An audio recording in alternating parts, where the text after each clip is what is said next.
Laura Velasco. Laura es legisladora del Frente de Todos en el periodo 2019-2023.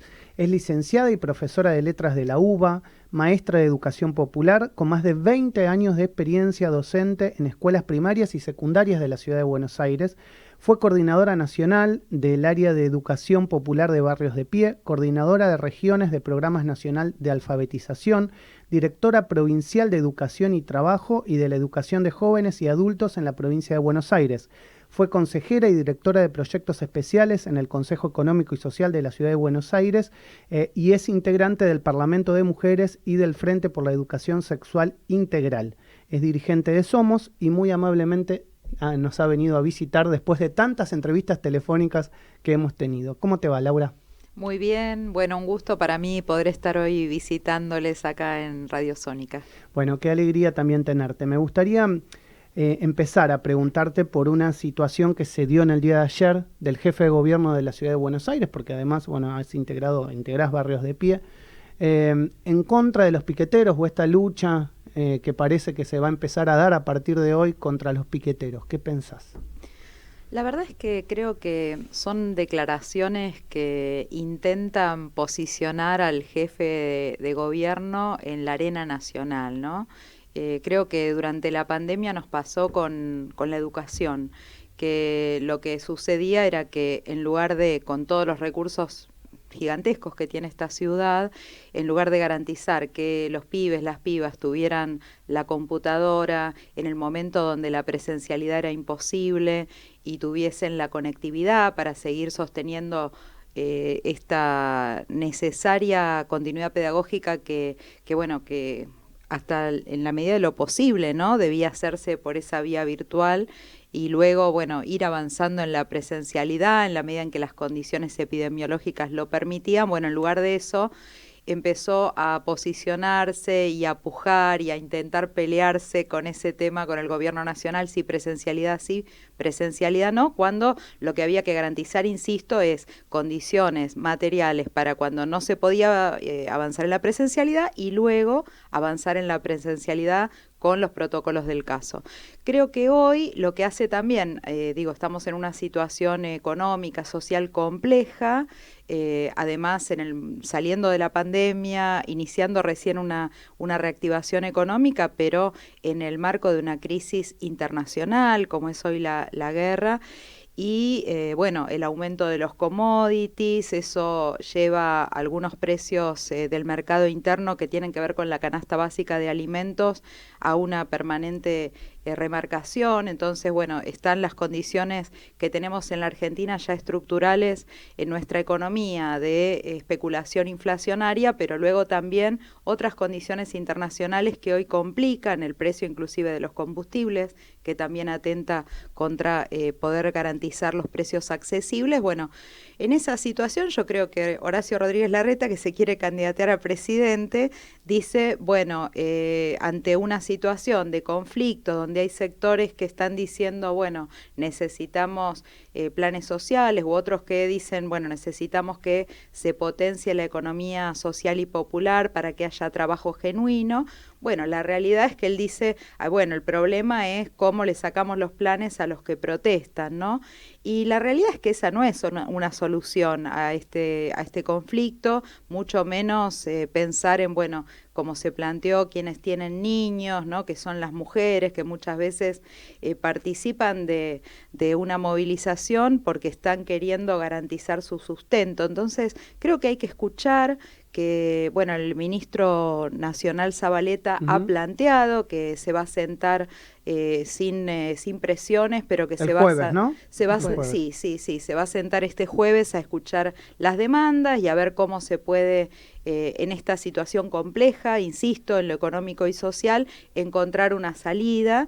Y por otro lado, bueno, nosotros mismos como espacio político, Somos Barrios de Pie más la fuerza social, hoy está llevando adelante una campaña en todo el país, 1000 puntos. Acá en la Ciudad de Buenos Aires están los compañeros en Constitución, frente al Coto, juntando firmas para que se cumpla con la ley de abastecimiento y la ley de góndolas, porque es muy importante que potenciemos las herramientas que tiene el gobierno para garantizar que la mesa de los argentinos, de las argentinas, bueno, no corra riesgo, porque la realidad sí es que los salarios, y por eso también la mesa tripartita lo viene discutiendo, vienen quedando atrás del aumento de precios. Entonces necesitamos garantizar en los sectores populares, en los sectores medios, el acceso a, bueno, no solamente a la canasta básica de alimentos, sino a aquellas condiciones de vida digna. De hecho, se ve, lo contábamos esta mañana temprano, menor cantidad de productos en las góndolas. Hay que ver si hay una retención por parte de los empresarios o en realidad hay un menor nivel de producción, no sé, pero se ve. No quiero dejar pasar esto que está comentando de por qué el cambio discursivo de Horacio Rodríguez Larreta, porque hay un cambio discursivo, no es un jefe de gobierno que llegó hace un año, es un jefe de gobierno que está cumpliendo su segundo mandato y además fue, digamos, una de las espadas más importantes que tuvo Mauricio Macri en 2 periodos frente a la Ciudad de Buenos Aires. Y antes, frente al piquete, no se tomaba esta decisión. ¿Qué pasa? ¿El propio movimiento interno de Larreta lo está empujando a la derecha extrema? Mira, yo creo que algo de eso está jugando también, sin duda. Nosotros hoy tenemos en la legislatura por primera vez a sectores de los que se autodenominan libertarios. Tenemos 5 legisladores de ese espacio político, pero inclusive 2 legisladores que responden a López Murphy, que también ese espacio, pensemos que hubo 7 legisladores en total y legisladoras que votaron el 24 de marzo en contra de lo que fue el consenso de la declaración por memoria, verdad y justicia, que votamos el conjunto de los otros bloques, donde, bueno, además, desde el Frente de Todos hubo una posición clarísima de nuestra compañera Victoria Montenegro, ella misma hija de desaparecidos, pero también ella misma que fue desaparecida y luego secuestrada. Claudio Morresi, cuyo hermano también está desaparecido. Entonces, nosotros tuvimos una posición que es una posición muy fuerte y muy clara en pos de los derechos humanos desde el bloque, pero todos los bloques, con excepción de estos que decía recién, porque se construye consenso en relación con los derechos humanos, creo que son ya grandes pasos que hemos dado como sociedad, donde no estamos dispuestos a volver a discutir la teoría de los 2 demonios. Creo que, ahora hace poquitos días, los 40 años de Malvinas, donde también muy claramente dijimos una cosa fueron los dictadores que se quisieron quedar en el poder con ese manotazo de ahogado, llevando a los pibes a la guerra sin instrucción, sin armas, a pasar frío, a la muerte en definitiva, y otra cosa son nuestros héroes. Me parece que esto que como sociedad creo es un consenso y es un denominador básico, no digo que todos, pero que sí una mayoría de la sociedad piensa esto. Me parece que en la Ciudad de Buenos Aires mucha gente votó, porque no vamos a justamente esta representación de estos sectores extremos, como vos decís, de derecha, tuvieron un acompañamiento de un 17% en la ciudad. Allí creo que hay una parte de la población inclusive que no supo demasiado qué estaba votando, una gran confusión, un juego con la antipolítica, con un gran marketing de personajes como Milei, pero yo creo que son peligrosos y que condicionan muchos de los consensos que hemos construido democráticos en nuestras sociedades, y creo que también condicionan en una parte al posicionamiento dentro del espacio de Juntos por el Cambio. Claro. La misma Patricia Bullrich, ¿no? Hubo en la Ciudad de Buenos Aires, estamos sufriendo, por ejemplo, vandalizaciones a placas que conmemoran temas de derechos humanos o, vinculados a movimientos culturales y sociales. Y esto, es muy grave. Como sociedad creo que tenemos que no dejarlo pasar y me parece que también desde otros espacios del propio oficialismo de la Ciudad de Buenos Aires es importante que se posicionen en otro sentido para que no sea este discurso o estas acciones las que predominen en la posición que vaya tomando Rodríguez Larreta. Déjame preguntarte respecto, digamos, al futuro, porque hay elecciones en el 2023, más allá que falte mucho y que todos sabemos que no hay nombres o hay gente que se va posicionando, ¿cómo les puede llegar a afectar o beneficiar o perjudicar a ustedes esta incursión de los liberales? Porque también eso hace que el propio Juntos por el Cambio o las ideas que antes estaban englobadas en Juntos por el Cambio se partan, se dividan. tal vez a ustedes los pueda llegar a beneficiar, digamos, esa división frente a una jefatura, una eventual jefatura de gobierno, porque se parte en 3 o en 4 del electorado con la izquierda también. Sí, bueno, de hecho, cuando inaugura Alberto Fernández las sesiones en el Congreso Nacional este año, recordemos que cuando se puso en el discurso con mucha claridad que en relación con la deuda que había contraído Macri con el Fondo Monetario Internacional y que luego la había fugado y que esto se debería investigar, hubo una parte de ese sector político que se levantó, dejó los asientos, otros que quedaron allí. O sea, claramente hay divisiones en el oficialismo de la ciudad o la oposición a nivel nacional. Y me parece que sobre todo a lo que nos convoca es, más allá de la especulación con esto, es a cuidar la unidad del frente de todos, ¿no? Porque justamente lo que tenemos que tratar de resolver es las diferencias, los matices que podamos tener, bueno, poderlos transitar y discutir y de alguna manera poner en común, pero no públicamente, no digo porque si no nos debilitamos como espacio político, que tenemos además la enorme responsabilidad de gobernar en un momento difícil. ¿Y lo ves eso, digamos, que se lleva de mejor manera en la ciudad que a nivel nacional? Mira, yo creo que todavía está en desarrollo, es una situación que digamos, muchos y muchas aspiramos que haya un reacomodamiento, que podamos nuevamente poder retomar aquellos no solamente compromisos con la población, sino también desafíos que nos pusimos en el 2019 cuando logramos sacar al neoliberalismo del gobierno, con todo el daño que nos dejó el macrismo, y gestar realmente un frente diverso, unitario, donde la realidad es que esa variedad de sectores que fuimos parte es lo que le dio mucha potencia, además de conformar un proyecto de gobierno. Entonces, yo creo que tuvimos una pandemia en el medio, hoy tenemos una situación internacional muy difícil. Es más que nunca importantísimo retomar esas banderas, retomar los compromisos de gobierno, construir los consensos necesarios. Y en el caso de la Ciudad de Buenos Aires, digo, no solamente pensando en el 23, ¿no? En poder tener otros 4 años de gobierno y que no vuelva a la derecha a hacer el mal que nos hizo con el aumento de la pobreza, del endeudamiento, de las situaciones en que nos dejó el macrismo, de desandar políticas públicas que llevaban mucho tiempo de ser construidas como ampliación de derechos. Pero bueno, creo que también tenemos un desafío no solo de pensar en el 23, sino de pensar en este tiempo de gobierno. Y sí, yo creo que en la Ciudad de Buenos Aires estamos logrando sostener la unidad del bloque, poder ir canalizando los matices que podamos tener y sin perder, creo, un posicionamiento con determinados temas en la legislatura, con proyectos de ley, con una agenda pública también. Creo que, habrá que ver luego eso como de cara al 23 se conforma electoralmente, ¿no es cierto? Es una posibilidad que tengamos paso, es una posibilidad que no, digo, están abiertas, pero sí creo que es fundamental sostener la unidad del Frente de Todos. Hoy tenemos 19 legisladores y legisladoras, somos un bloque más grande, tenemos varias presidencias. Bueno, en mi caso este año estoy presidiendo la Comisión de Políticas de Promoción e Integración Social, que nos trae enormes desafíos también en la legislatura.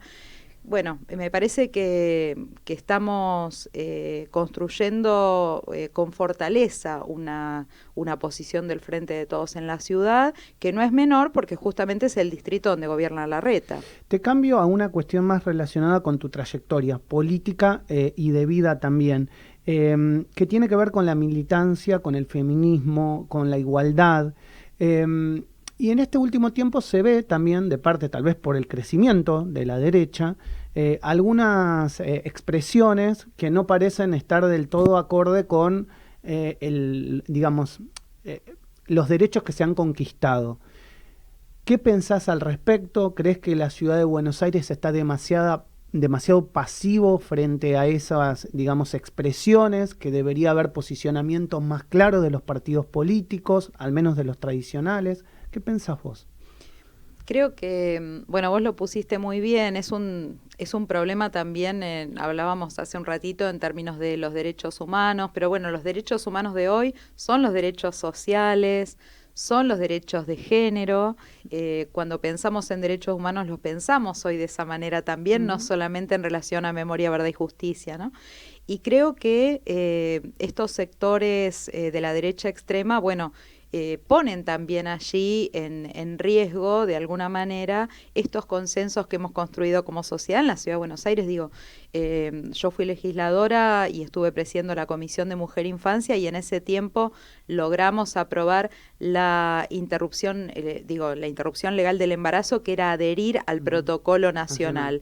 Y luego, a nivel nacional, fue el IVE, ¿no? La interrupción voluntaria del embarazo, la aprobación de esa bandera, ¿no? De la campaña por el aborto legal, seguro y gratuito. Pero digo, avanzamos también con el cupo laboral travesti trans en el plano nacional, el documento no binario, es decir, que venimos ampliando derechos. Y creo que es absolutamente fundamental en esto poder, si bien algunas trabajamos desde un sector del feminismo popular, sabemos que ahí tenemos que discutir agenda de cuidados, la cuestión de la feminización de la pobreza, claramente, discutir la economía, discutir salir del esquema de la división sexual del trabajo en nuestras sociedades, que nos discrimina y bueno, es una matriz de violencia. Ahora, me parece que es fundamental, además de esa agenda que venimos construyendo, y que algunos actores y algunas impulsamos más fuertemente, las mujeres y personas LGBTIQ+, en esta mirada de feminismo popular, también tener un trabajo, una alianza transversal entre distintos espacios partidarios. Voy a poner un ejemplo. Ayer en la legislatura porteña estuvimos participando de la presentación de ELA, del equipo latinoamericano de justicia y género, de una investigación en relación con la violencia política que vivimos en la legislatura porteña las mujeres legisladoras. Se hicieron encuestas a legisladoras y legisladores y se hizo una presentación ayer, y en esa presentación participaron nuestros compañeros legisladores varones, ¿no? Y a partir de allí, bueno, discutimos, pusimos una agenda para protocolos, para llevar adelante la actualización de la ley Micaela, talleres, cómo deconstruir esta cultura cotidiana que nos hace más difícil a las mujeres llevar adelante la actividad política. Ahora, bueno, a esa actividad, por ejemplo, el bloque de estos llamados autodenominados libertarios no fue directamente, ¿no? Entonces, bueno, marca ahí, creo que marca una posición misógina, una posición de no querer sentarse a discutir la situación de desventaja que tenemos en esta sociedad, las mujeres y las diversidades, pero bueno, por otro lado, encuentra a la mayoría de los bloques legislativos con un posicionamiento. Nosotros tuvimos además en la legislatura la situación de nuestra compañera Ofelia Fernández, que fue justamente muy hostigada en redes sociales por ese sector, y lo sigue siendo. Y bueno, la realidad es que no estamos dispuestas y además hay tolerarlo. Que decirlo, yo lo he dicho cuando sucedió. Se la hostiga no, digamos, no por lo que ella piensa, porque ni siquiera es relacionado con lo que piensa y debatir desde lo argumentativo, sino que es por ser mujer, por cómo se viste, por la foto que sube, y es una discriminación que es palpable. Claramente es así, una justamente, discriminación. O sea, yo le iba a preguntar, justo porque yo sé que es una férrea defensora de los derechos de las mujeres, digamos, y te iba a preguntar justo eso, si venían trabajando y qué proyectos venían presentando en relación a la inserción de la mujer en la política, ¿no? Que de alguna manera creo que la mayoría denunció que ha sido ha padecido violencia de género, la mayoría. Sí, sí, bueno, viste que en verdad desde el año 2019 ya se incorpora la figura de violencia política nacionalmente, cosa que es muy importante porque antes estaba contenida en la 26485, pero bueno, ya se especifica la violencia política como, bueno, justo un elemento que permanentemente está horadando nuestras posibilidades de hacer política, sabiendo que igual además quienes llegamos ahí, nosotras somos privilegiadas, que nuestras compañeras mujeres que son pobres, que son lesbianas, que son trans,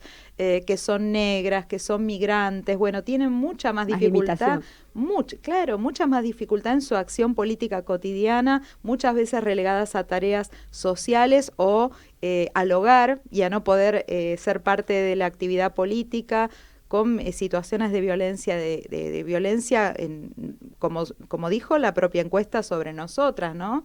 Violencia no solo en las redes sociales, sino violencia en la vía pública, en los partidos políticos y en el propio recinto. Y en el caso de Ofelia, bueno, ella fue muy hostigada por mujer y por joven, y nosotras desde distintos bloques nos posicionamos, e inclusive hicimos un proyecto para que ante esa situación la Junta de la propia legislatura, la Junta Disciplinaria, pueda actuar en relación con un legislador de este espacio de los libertarios. ¿Y en qué quedó eso? Porque se planteó eso, no sé en qué quedó. Eso es, a ver, todo, justamente ayer la reunión que tuvimos para discutir violencia política y con las nuevas autoridades de la casa, fue para ver cómo aceleramos ese proceso, porque la realidad es que son espacios un tanto burocráticos que no nos permiten incidir rápidamente sobre la situación.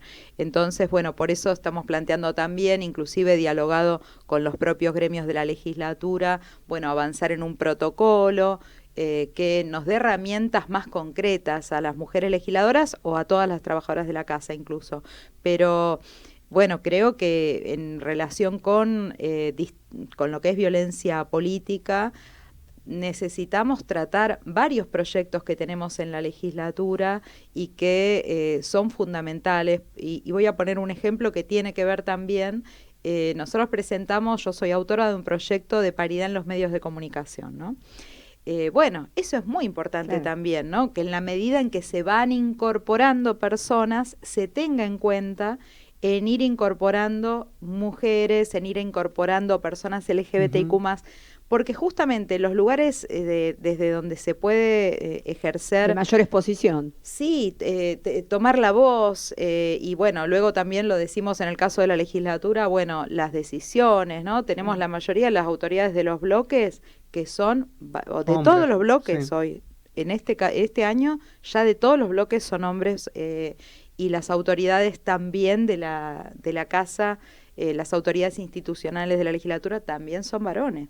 Entonces, bueno, hemos avanzado en paridad en la legislatura, pero luego las autoridades a la hora de definir las comisiones, ¿no es cierto? Que son los que toman decisiones a veces. Claro, totalmente. Seguimos con esas enormes dificultades y ni hablar del Poder Ejecutivo, ¿no? Donde el porcentaje, como ahí no existe, bueno, ahora se planteó a nivel nacional un decreto para que haya más designaciones en cargos jerárquicos de mujeres, ¿no? Pero si no llegamos, pero no es que no llegamos porque no estemos capacitadas, porque inclusive ella hizo una investigación en el Congreso Nacional hace unos años atrás donde aparecía que las mujeres tenían más nivel educativo, eran más trabajadoras porque presentaban más cantidad de proyectos de ley, ¿no? Tenían más actividad legislativa permanente, promoviendo debates y participación de organizaciones de la sociedad civil y demás. Ahora, luego, el problema es que la definición, y donde sigue pesando esta definición, es en una cultura que nos relega. Entonces, las condiciones también de tareas de cuidado, la cultura que tenemos nos relega. Entonces, necesitamos formas de discriminación positiva, como se dice, en su momento el cupo, luego la paridad en el plano legislativo, pero bueno, ¿qué pasa con el Ejecutivo y la justicia? Bueno, uno tiende a pensar, bueno, la justicia es... Claro. Bueno, fíjate que ahora, por lo menos con el tema del Consejo de la Magistratura, bueno, se fijó bien que son mujeres y abogadas, o sea, que las que van a representar al sector, digamos, de abogados, ¿no? Sí.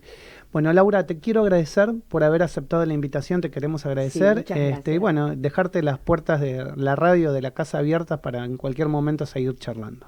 Bueno, muchas gracias a ustedes, la verdad que un gusto y un saludo a toda la audiencia. Muchas gracias. Laura Velasco, legisladora del Frente de Todos en la mañana de Radio Sónica.